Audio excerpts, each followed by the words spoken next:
The 2022 Lexus LC500. In today's day and age, this is a iconic car.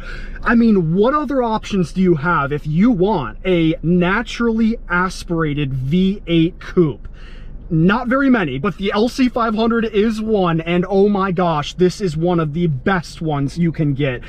If you are aware of this car and you know what it has to offer, then we are friends, and I'm just gonna reiterate what this thing is with some of the facts about this and let you listen to the exhaust note in just a second. If you don't know what this car is and you don't know a lot about it, welcome. Let me show you.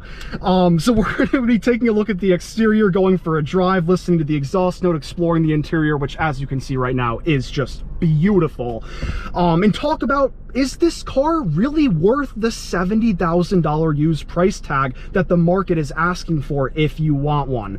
Before we go for a drive, let's take a quick look at the exterior here, which for me, by the way, did take a little bit of getting used to.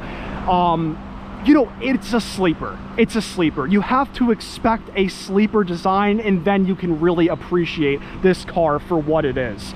For me, the infamous telltale sign you're looking at an LC500 is the little teardrops coming down from the headlights. Obviously, this has the infamous hourglass Lexus grille. That just screams luxury. Very, very low to the ground, by the way. So that is a watch out if you do live in an area with a lot of, like, you know, ups and downs and bumps. This is not a car you're gonna want, although this thing handles bumps like you would not believe. We'll talk more about that. Huge 21-inch wheels, massive brakes to really stop this car. It's a heavy car, guys, 4,340 pounds. Nice vent to give it that sporty touch along the side, which again, just sleek, just plain simple, but beautiful. That's Lexus for you. In the back, again, signature move here on the LC500, the little teardrop coming down from the taillights. Huge exhaust right on the side there. LC500 badge, Lexus, and kind of like a spaceship-like design in the back here. I really do like this. Blacked out roof, chrome trim. And now for the interior, this is the, actually real quick, let's pop the hood and take a look at what is under here. How could we not, right? All right, obviously this has hood struts, so it can keep itself up without those annoying things, whatever you call that. Under here is a 5-liter naturally aspirated V8, and my favorite thing about this car, guys, is it's a Japanese V8.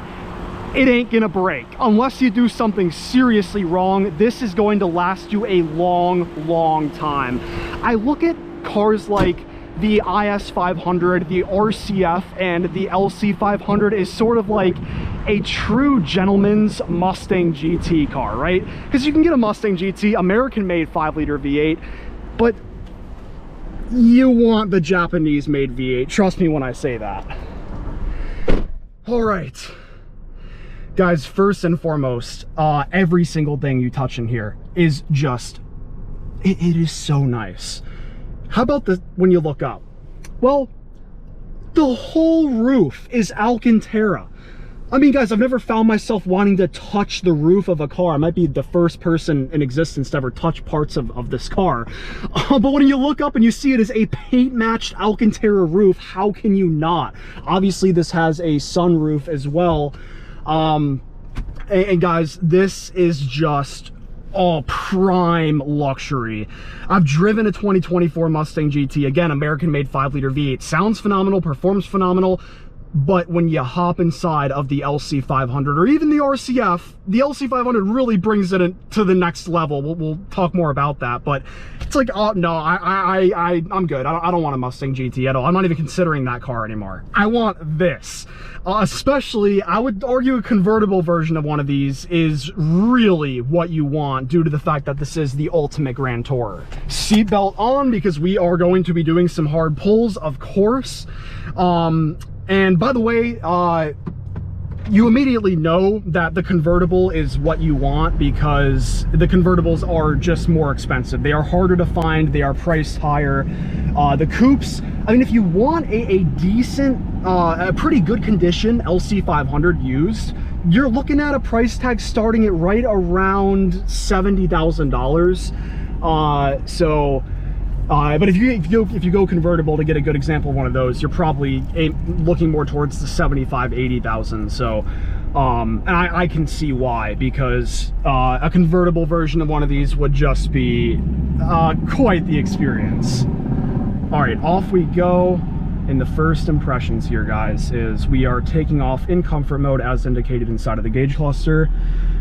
And I feel like I have a chauffeur right now, even though I'm driving. I'm the only one in the car.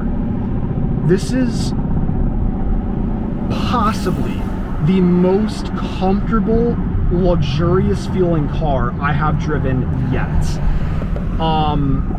I've not driven a Rolls Royce. I want to. I have driven a Bentley.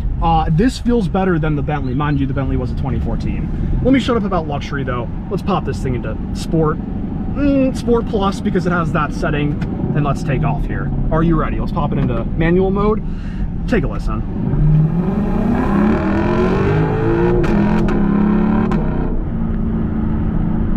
That is just a musical note if I've ever heard one in my life.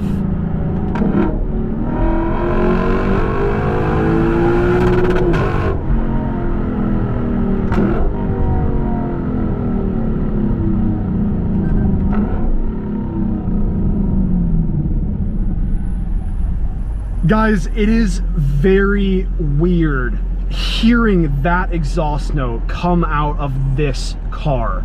Not necessarily from the exterior, but from the interior, because you're presented with just fine leather and pure luxury, but yet behind you, you're just listening to this monstrous, venomous, meaty sounding V8.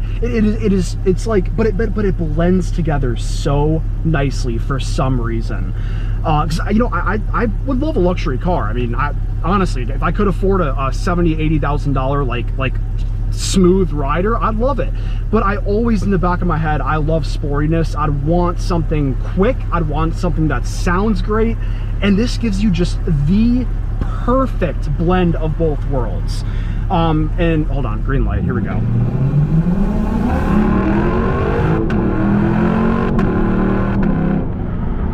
You see the traction light come on. It's gonna come on probably, nice Aston Martin Vantage right there. It's gonna come on a few more times in this video, obviously. We're working with 275s in the back for the tire width. I get 471 horsepower, 398 pound-feet of torque. It's a lot of horsepower, decent amount of torque. The car does weigh 4,340 pounds though. So yeah, like, it's a quick car, but it is not as fast as you're gonna think if you have driven a 400 to 500 horsepower car before. But if the one that you drove was like 3,500 pounds, you're going to notice that weight really does make a pretty substantial difference in the driving experience.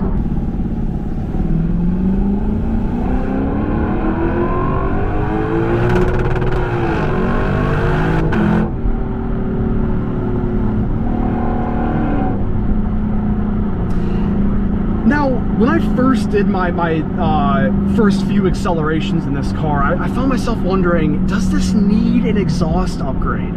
And I would say if you have a convertible LC500, you're good. It doesn't need any sort of exhaust upgrade. With the coupe though, I do see, it is drowned out a little bit, and so having some sort of just light upgrade on the exhaust could be nice.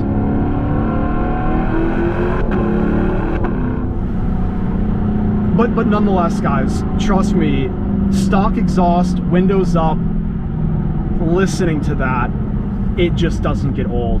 You know you have a good exhaust note when you really have no inclination to want to put on music. You just want to hear the exhaust.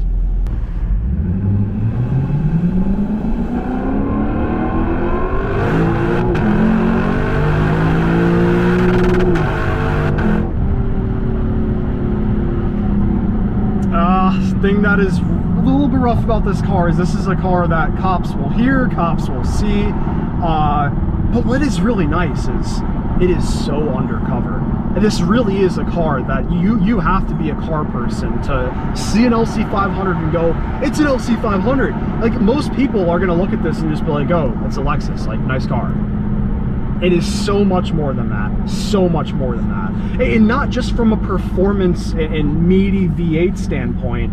Hold on, let me whip a U-turn here. Hopefully the turning radius is good. Yeah, that is, I did that before. I was extremely impressed with the turning radius on this. But it's more than just like undercover, like sleeper sporty.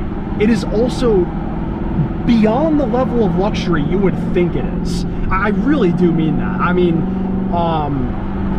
I've never been in a car that goes over bumps and speed bumps as smooth as this does. And again, let's just pop it back into comfort for a second. Lay back, just, I don't know, whenever I'm in a nice riding car, like, this is what I do. One finger on the steering wheel, lay back, all my problems kind of just go away. Maybe just hit a little bit of a pothole there. Or did we? Honestly, I don't even know. Like, that's the type of feeling you get in here. And then, not to mention, if you want to, like, turn up the air, all of the buttons feel just great. Your arm is resting on leather here. You can touch that Alcantara right above your head. So unnecessary. And by the way, that is all basically customizable. We're gonna whip a left turn right here. This whole interior on the Lexus website, you can literally build what you want, how you want it. From a heated steering wheel to the door sill to what this person did with choosing near, I believe this is pretty much paint matched, or near paint matched. For Alcantara all across the headliner, the roof, it's like, oh my gosh, oh my gosh. Let's pop it back out of manual mode here, if I know how to do that. Well, guys, there we go. Okay, just got to put it, like, back in drive. And just let the car shift for me. So nice. If you couldn't tell, this gear lever is a little bit confusing.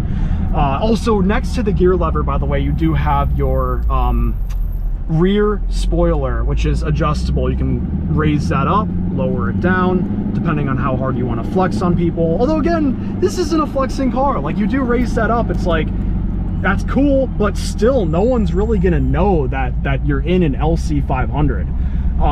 They're gonna see the badge, but they have no idea what that means. Usually when I look through the windshield of LC500s, I do see an older gentleman, gray hair, with his wife. More than likely it's a convertible. And that's kind of the demographic for this car. But yet, I wouldn't limit yourself to waiting to buy this until you're retired and 70 years old. I would love to own this thing, seriously. Driving to work in peace, super comfortable, going to a car show and ripping on this thing. It is the best of every world. And that is a conclusion, guys. The Lexus LC500. Let me know your thoughts on this thing. Would you buy one? Do you have one? If you have one, let me know if you would recommend this car to other people. I'd love to hear, like anyone who's owned an LC500 for like 100,000 miles. Have you had any problems? I'm just gonna guess no. You probably haven't. You could probably not do an oil change on this car and it would still be fine. That's just Lexus for you. Oh my gosh. Would you choose an IS500, an RCF, or an LC500 though? Let me know in the comments. Appreciate you guys for watching. If there's anything you wanted to know about this car that I didn't really cover, let me know. I'll reply to you in the comments. And I'll see you very, very soon in the next video. Peace out.